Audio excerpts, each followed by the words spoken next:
Hello, this is Dr. Kulikamali, and this is week 2 of Advanced Data Analytics. Hopefully, you have fun working on your first week of Advanced Data Analytics and ready for the new concept. During this week, we are going to talk about the natural language processing concept, and we are going to start looking into the ways we can implement the text analytics techniques in Python. So make sure you have your Python ready to go and your Jupyter notebook is set, so we can start writing codes that we can handle the text information. We have a couple of other activities during this week, so pay attention to the due dates and other things, and let's see what we can do. All right, so the objectives of this week are three main areas. First, we are going to talk about the natural language processing and then a couple of theories that we need to explain. And hopefully you have a better understanding of natural language processing after the implementation of it. And then we review some examples. So what are the basics for natural language processing? Before we get to that, let's review a very important concept you probably have already heard about. It's about the big data definition. So we talk about the basic definition of big data, 3 V's. We have volume, velocity, and variety, and then we get the value added, and then we have 4V, and then we have the other 3 dimensions added, and we have the 7V definition of the big data. But what are the sources for big data? We have the transactional data that we have acquired from other different sources. We have the public data, we have the sensors, social media. Most of these data sets are structured, but then on the other hand, we have the unstructured data, which actually has a large percentage of most of the business data. And textual information is part of the unstructured data. There are some challenges in analyzing textual information. And in addition to storage and management of that data, we need to also find the useful and meaningful pattern through the textual information. And that's a very big and important challenge.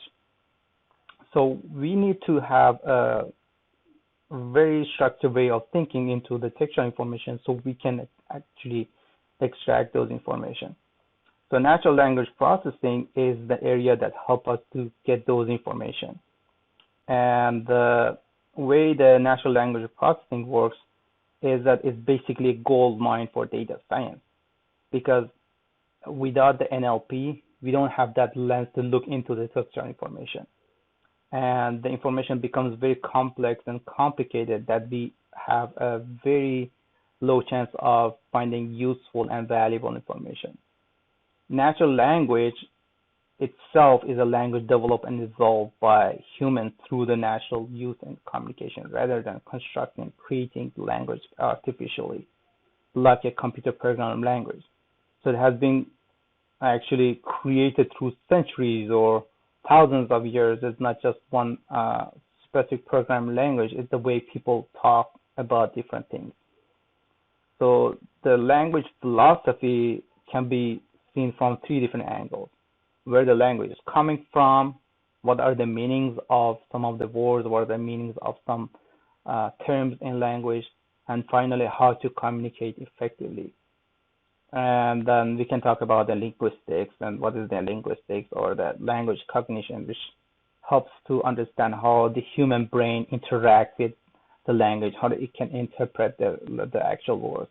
And you probably have already seen some examples that you understand the word, but it's hard to explain it in simple and plain language. So what's the way that we can think about that in a programming environment? So one of the theories that's very important theory that help us understand the natural language processing is triangular reference model. So the triangular reference, or just the triangle of meaning, is a model how linguistic symbols are related to the objects they represent. So for example, if you have one object that you have in mind and you want to represent it, you may have some ways to explain that object.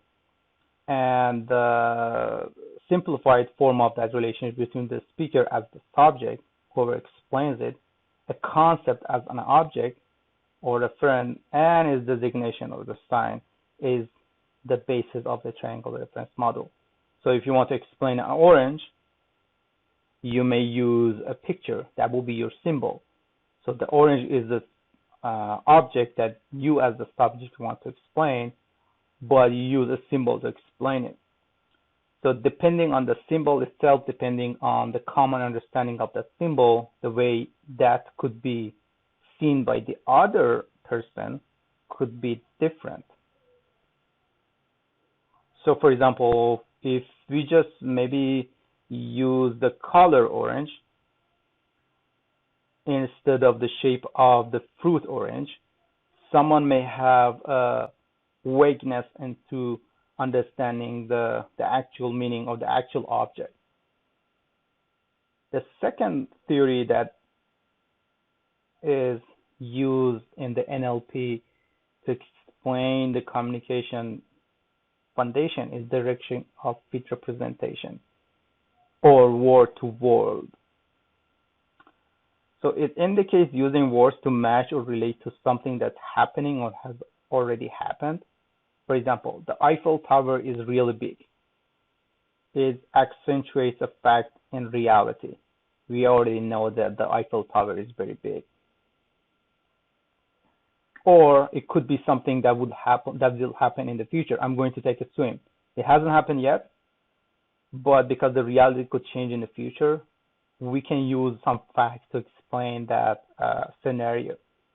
So for example, if you have a word that we try to explain, and then we can think about that in our own mind, we may use some words to explain that scenario, and then someone else would interpret that, and then they have an understanding of that word. It could be an object, it could be a scenario, it could be an event. So we have 4 stages for direction of fit representation. We have an intended human thought, we encode it into words, we extend it to someone else, and that person decoded, and hopefully that word, the second word that someone else has interpreted, would be the exact same word that we wanted to explain. But that's not going to be always the case, because people have different understanding of different objects. Also, people have different understanding of different words, and the way people explain might not be perfect. And also, there are some very important concepts in language that we need to pay attention. Different range language is used in communications. Few of them are being discussed here because they are very important in text analytics.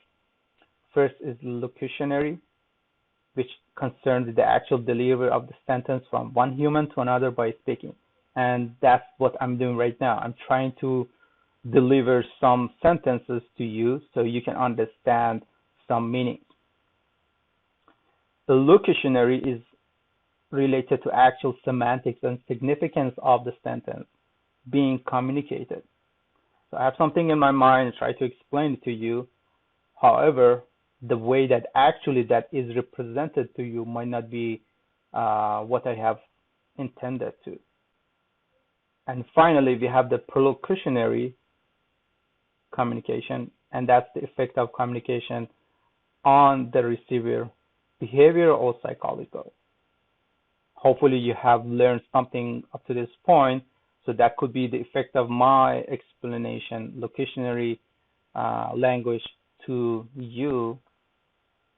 But is it going to be always effective, or is it going to be always positively related to your behaviors?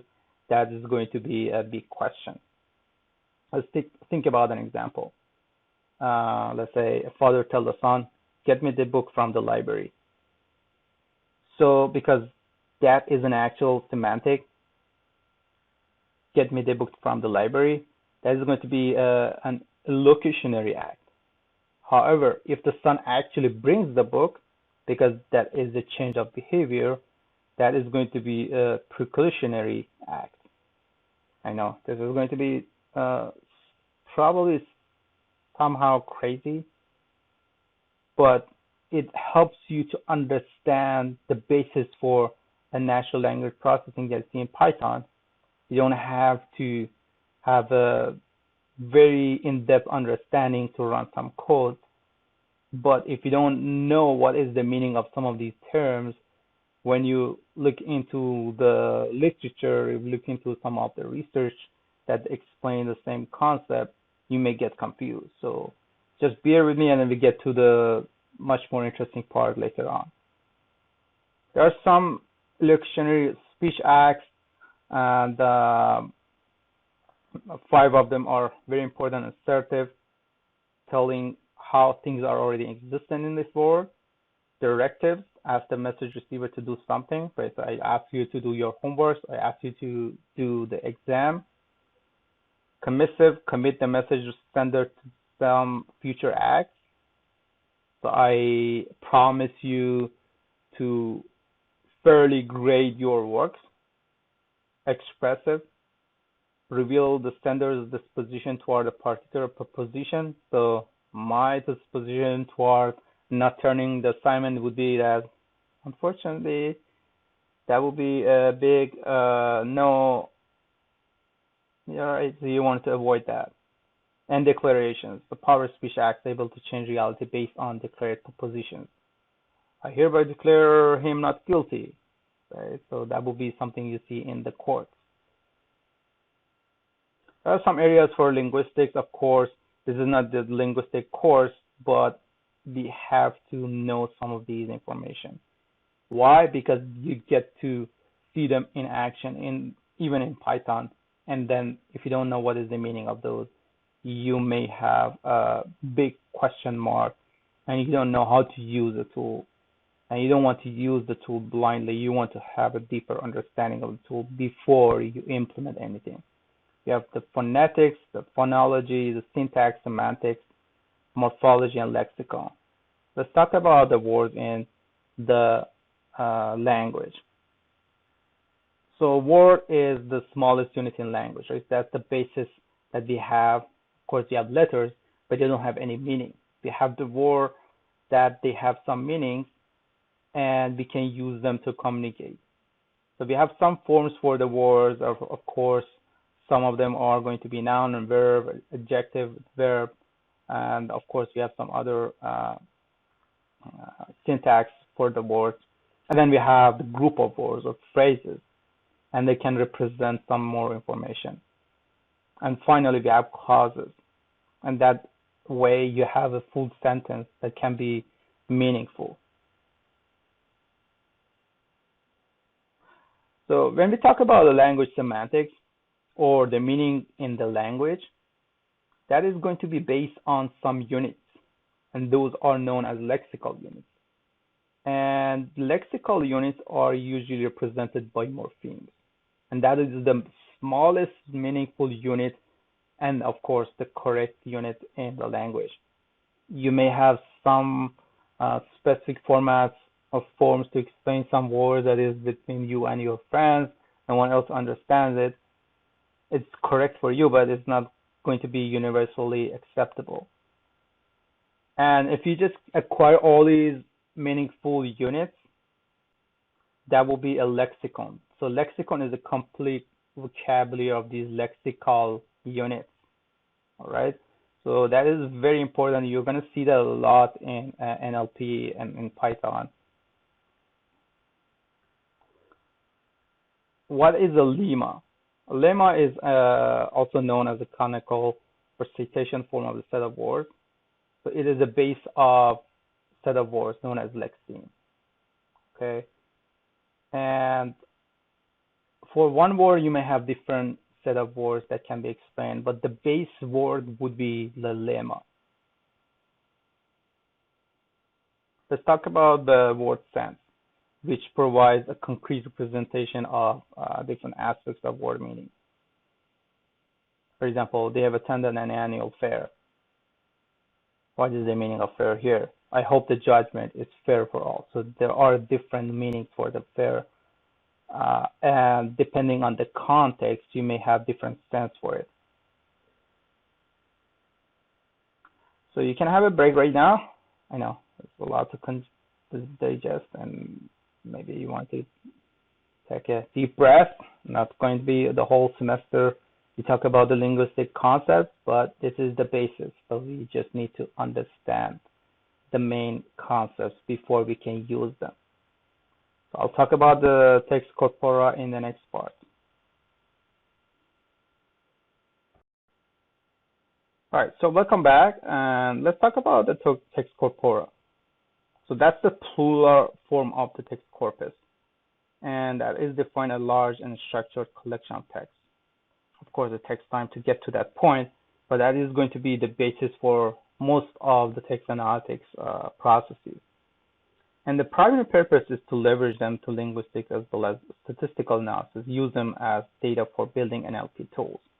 So we need to have some basis for NLP tools, otherwise it would be very difficult to handle a lot of textual information. So we use text corpora annotation utilities, we add tags or the part of speech tagging to them, we create word stems, word lemmas, we create dependency grammar, constituency grammar, and semantic types and roles. So let's talk about this example on the left. So we have they killed the man with a gun. That's sad, right? Don't get to the gun discussion. And we can assign different parts of speech tagging. If it's a noun, it's a verb, is the noun again, a preposition. So all of these could be used to explain every single of these words. Or you can have other tags depending on the combination of the words. The same sentence, if you use dependency grammar, could be explained. So this noun is related to that verb, and this noun is related to with the preposition here.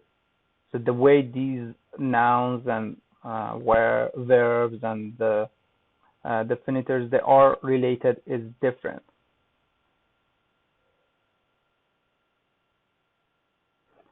In reality, we are going to use some other libraries that are available for us. We don't need to really create our own dictionary to understand what is the meaning of the words, which one is a verb, which one is an adjective. So we use some popular corpora that are available for us. Of course, each one has a different application. For example, childish is a popular text corpora for children-related material.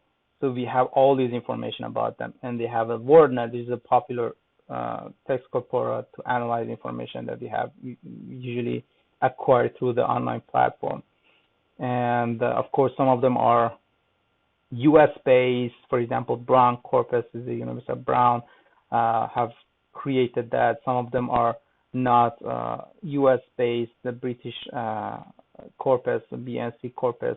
But overall, we can use any of these in Python as well. We can just download it and take advantage of the corpora. Before we get to the way we can implement it, let's talk about one very important concept, which is n-gram. We're going to see that concept in the future as well. But when we talk about n-gram, that's the way we can differentiate or break down the structure of a sentence. So if you have a sentence, this is a sentence. You can take a look at every single word, and that creates a unigram.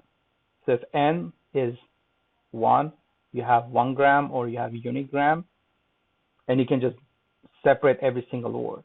Of course, that way you can just count how many times you have one word, but you are going to lose lots of context. And then you can, of course, create a more complex type of grams. If you have three words, for example, this is a, that will be one single unit, and you can have that as one single trigram, and then you have another one is a sentence, that's the second trigram. So you have 2 trigrams out of this sentence. Of course, you have more words per each of these grams, but you kept the context. So depending on the application, sometimes we just break down the whole text or the text corpus into single words and we create unigrams, or we may get to the trigrams, we may get to the more complex grams.